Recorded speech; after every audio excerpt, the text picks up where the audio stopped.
Hi friend, Mrs Rita में आपका स्वागत है। आज मैं आपको बताऊंगी सोम प्रदोष व्रत की कथा। एक नगर में एक ब्राह्मणी रहती थी। उसके पति का स्वर्गवास हो गया। उसके घर बार में कुछ नहीं बचा, इसलिए वह सुबह से अपने ही पुत्र के साथ भीख मांगने निकल पड़ती थी। इस तरह से स्वयं वह पुत्र का पेट पालती थी। एक दिन घर आते समय ब्राह्मणी को एक बालक घायल अवस्था में मिला। ब्राह्मणी ने उसे अपने घर ले आई। लड़का विदर्भ का राजकुमार था। शत्रु सैनिकों के उसके राज्य का आक्रमण किया। उसके पिता को बंदी बनाकर उसके राज्य में अधिकार कर लिया, इसलिए वह मारा मारा फिर रहा था। राजकुमार ब्राह्मण पुत्र के साथ ब्राह्मणी के घर रहने लगा। एक दिन अंशुमती नामक एक गंधर्व कन्या ने राजकुमार को देखा और उस पर मोहित हो गई।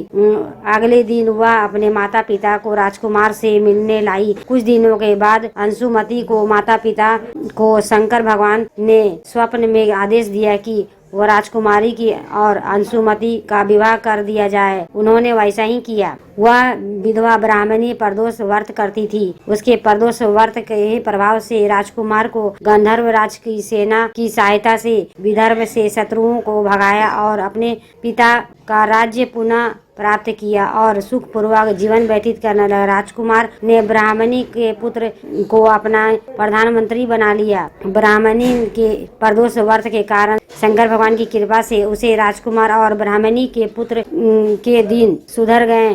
वैसे ही शंकर भगवान अपने हर भक्तों को कृपा बनाए रखते हैं और सबके दिन संवारते हैं। दोस्तों, ये वीडियो आपको कैसी लगे, लाइक करें, सब्सक्राइब करें, बेल वाला आइकन को ऑल में प्रेस करें ताकि इसी तरह का लेटेस्ट वीडियो रोजाना मिल सके। Bye bye friends.